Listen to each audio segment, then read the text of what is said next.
Nigerians, this story we're talking about tonight has really shaken a lot of people. Everywhere you go online, people are talking, people are reacting, people are asking questions. And honestly, it's a matter that touches both law, emotion, and national peace. It's about Nnamdi Kanu, the leader of the indigenous people of Biafra, and the powerful message he sent out from DSS custody.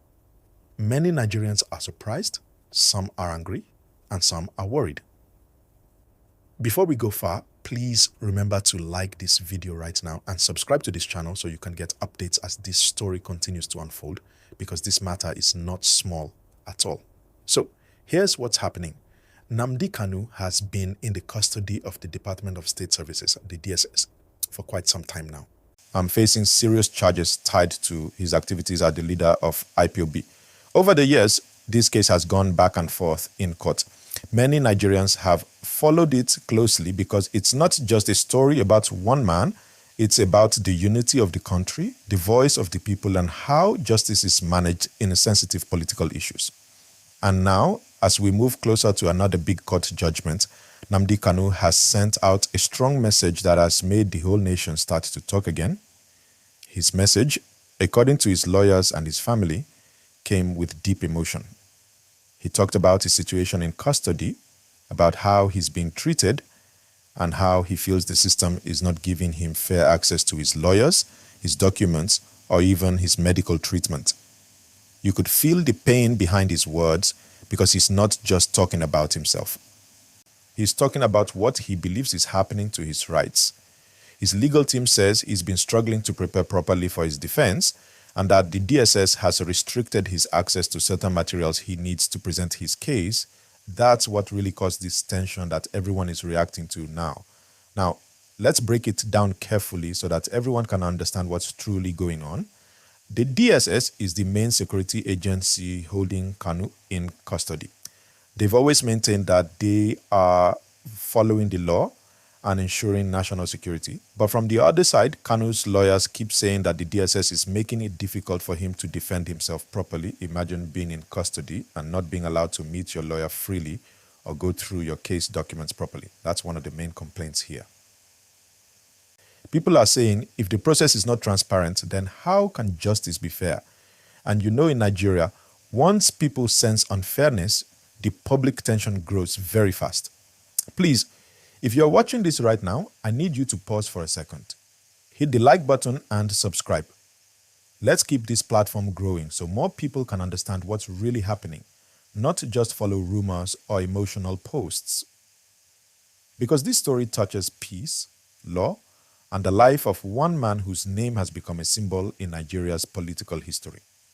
Back to the gist. Nnamdi Kanu's message wasn't just about his access to lawyers, it also touched on his health.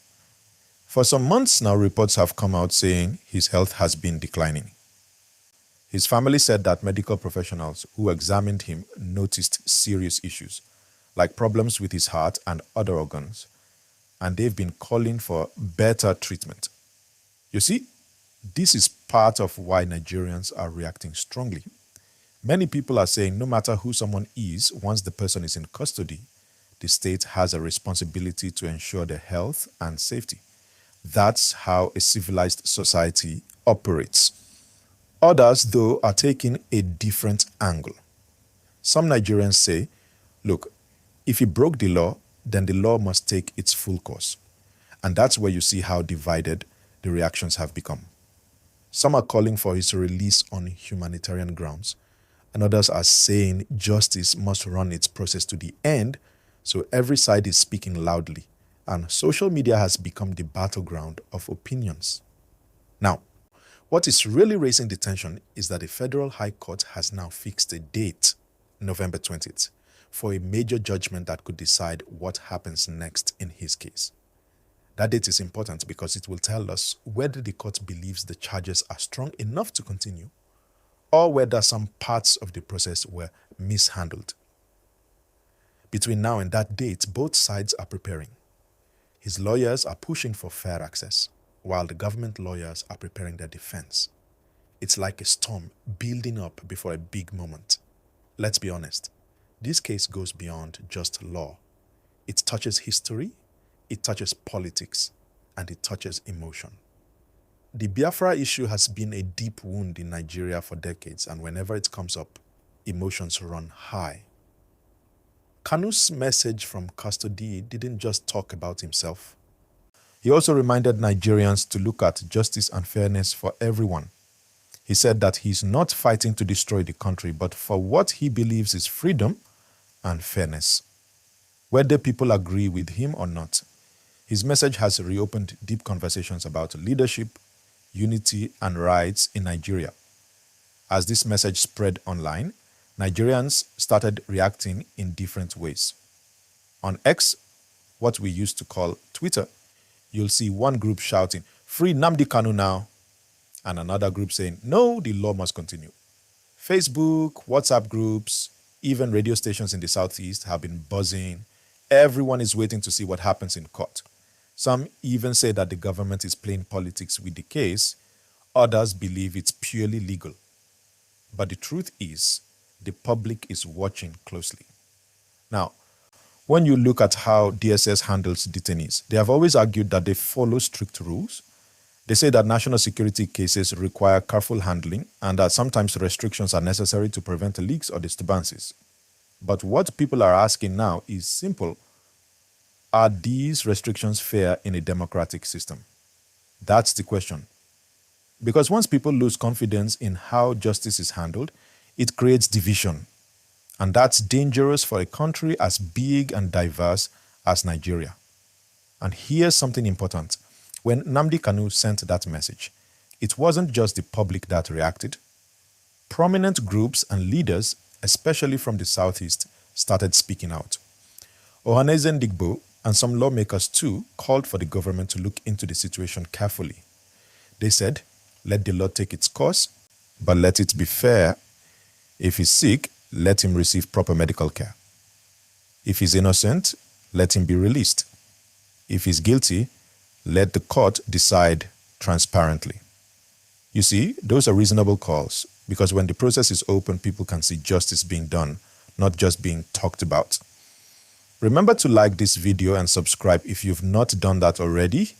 This kind of update takes time and your support helps us keep bringing you calm, balanced reports, not noise or propaganda. Click that like button now. It takes just 1 second. All right, now let's look at how the tension around this issue can affect the country. For those who may not know, cases like this can influence peace in some parts of Nigeria. When the people in the Southeast see that their key figure is being treated unfairly, it can increase anger. When people elsewhere see that the law is being followed, they relax. So the government is in a very delicate position. They must ensure justice, but also ensure peace. That's why this case is more than just a court matter. It's a national matter. And if you look back, you'll see that this is not the first time the issue of Nnamdi Kanu has caused public debate. Since 2015, he has been a major topic in Nigerian media. Each time something happens with him, people take sides quickly. The government always says IPOB is a proscribed group and has been involved in violent acts, while IPOB members insist they are peaceful and only want self-determination. That's the long battle that has made this story stay alive all these years. Now, with this new message from him, emotions are fresh again. He's saying that he wants fair hearing, he wants access to medical care, and he wants his rights respected. His family says he has not even been allowed to see documents to prepare his defense properly. That's where the tension lies. Many Nigerians are watching to see how the DSS and the judiciary will respond. The court date is coming soon, and that's when we'll see what happens next. Let's think about this carefully. If the court finally decides in a way that's not accepted by one side, there could be protests, and we don't want that. Nigeria is already facing many challenges: economic hardship, insecurity, and now this kind of political tension. That's why many peace advocates are calling on both the government and Kanu's supporters to stay calm and allow the law to take its full course. At this point, it's also fair to talk about something: national unity. Nigeria has many tribes, many languages, many beliefs, and we need to learn how to handle sensitive cases in a way that doesn't divide us further. Whether you agree with Kanu or not, one thing everyone should agree on is fairness. That's what keeps a country together. Fairness in justice, fairness in treatment, fairness in how people's voices are heard. I also want to remind everyone watching, please like this video and subscribe, because as soon as the court delivers that judgment, I'll be here to break it down for you in simple language so everyone can understand what it means. Whether it's release, continued detention, or another legal twist, I'll explain it clearly and respectfully. Now, another part of the gist that many Nigerians are talking about is how this case could affect future elections and national conversations. Some people are asking, if Kanu's issue is not handled well, will it affect how people in the Southeast participate politically? Will it create more feelings of exclusion? Those are real questions. Because the truth is, when people feel ignored or treated unfairly, they stop believing in the system. So, what the government does now matters beyond just this case.